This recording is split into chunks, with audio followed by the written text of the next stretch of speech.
The morning was supposed to be perfect. The sun was already peeking over the horizon, painting the sky in soft shades of gold and pink. The city was alive with its usual rhythm, cars honking, vendors shouting, and people rushing to get to work. For Marcus, a 24-year-old young man dressed in his only neatly pressed suit, today was the day he had been waiting for.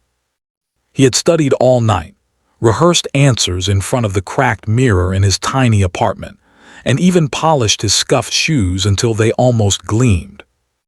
This interview wasn't just any interview, it was his chance at changing his life.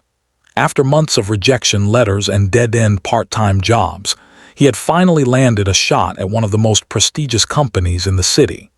He couldn't stop thinking about how his mother, who had worked 2 jobs for years, had hugged him tight when she heard the news, whispering, "Baby, this could be the beginning of everything you've prayed for." He tightened his tie as he waited at the bus stop, clutching his folder that held his resume and certificates.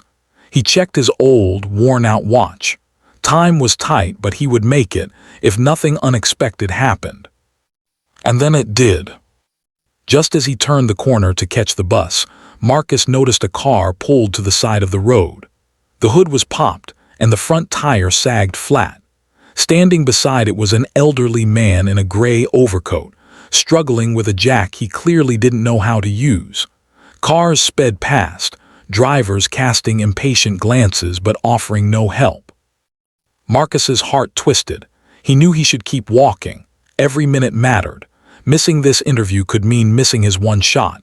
But something inside him, the voice of his late father maybe, reminded him of the lessons he had grown up hearing. Son, character is what you do when no one's watching. Titles and jobs will come and go, but kindness, that stays forever. He sighed, loosening his tie slightly, and walked over. "Sir, do you need help?" Marcus asked gently. The old man looked up, relief flashing across his tired face. His hands trembled slightly as he adjusted his glasses. "Oh, young man, yes, I've been stuck here for nearly 20 minutes. I don't have the strength for this anymore.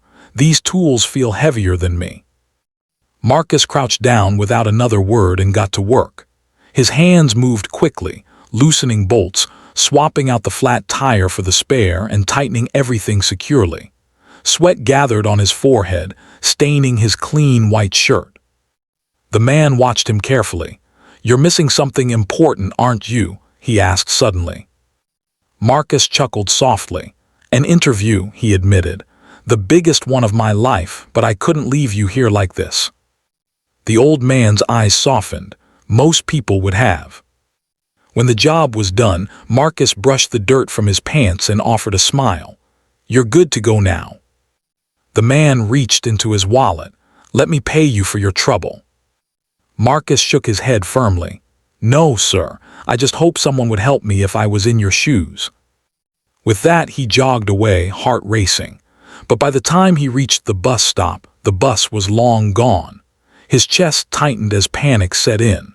The next bus wouldn't come for another 20 minutes, and by then, the interview would be nearly over. Marcus finally arrived at the towering glass building almost an hour late. The receptionist glanced at him sympathetically but shook her head. "I'm sorry, sir. The interview panel has already left." He stood there, shoulders heavy, watching people in sharp suits walk past with purpose. The weight of disappointment settled deep in his chest. This was it. His chance was gone. Dejected, he made his way home, replaying the moment in his mind. He had chosen kindness over ambition, but at what cost? 2 days later, Marcus was folding laundry at the small dry cleaner where he worked part-time. The door chimed, and in walked the same old man from the roadside, except this time he wasn't alone. 2 men in tailored suits flanked him, and the air shifted as though someone important had entered. Marcus's eyes widened. "Sir, it's you." The old man smiled warmly. "It is. And you're the young man who sacrificed his own opportunity to help me." He gestured to the suits behind him. "Let me introduce myself properly. My name is Henry Caldwell. I'm the CEO of Caldwell Enterprises, the company where you missed your interview." Marcus froze, the shirt in his hand slipping to the floor. His mouth went dry. Henry stepped closer. I was on my way to the office that morning. I decided to disguise myself, take my old car instead of the driver, and see how the city felt when you're not shielded by wealth. Life has a way of humbling us. And then you showed up. Marcus swallowed hard. I didn't know, Henry lifted a hand. That's what makes it special. You didn't help me because you thought I was important. You helped because it was the right thing to do. And that, Marcus, is the kind of character I want in my company. The young man's eyes burned with tears. Does this mean? Henry nodded. You have the job, but not because of pity, because you showed me the values that no resume can teach. Marcus's knees nearly buckled as relief and gratitude washed over him. That evening, as he walked back to his apartment, Marcus thought of his mother waiting at home, still wearing her waitress uniform, still tired but always hopeful. For the first time in years, he felt like he was carrying good news, not just dreams. The weeks that followed were a whirlwind. Marcus started at Caldwell Enterprises, not at the bottom, but in a position where his leadership potential could shine. He worked harder than ever, not taking a single moment for granted.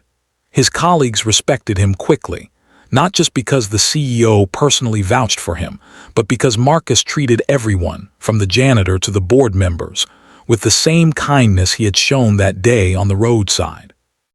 Henry often stopped by his office, sometimes with advice, sometimes just to chat.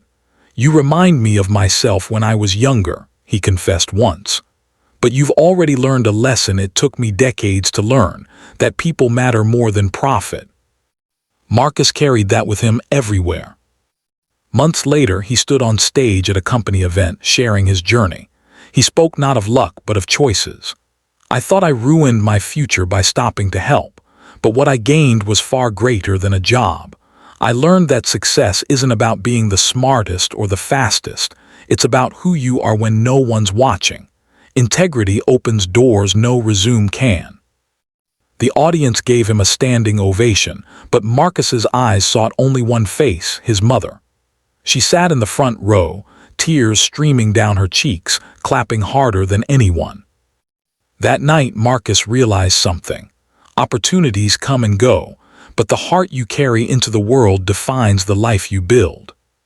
And for him, kindness had been the key that unlocked everything.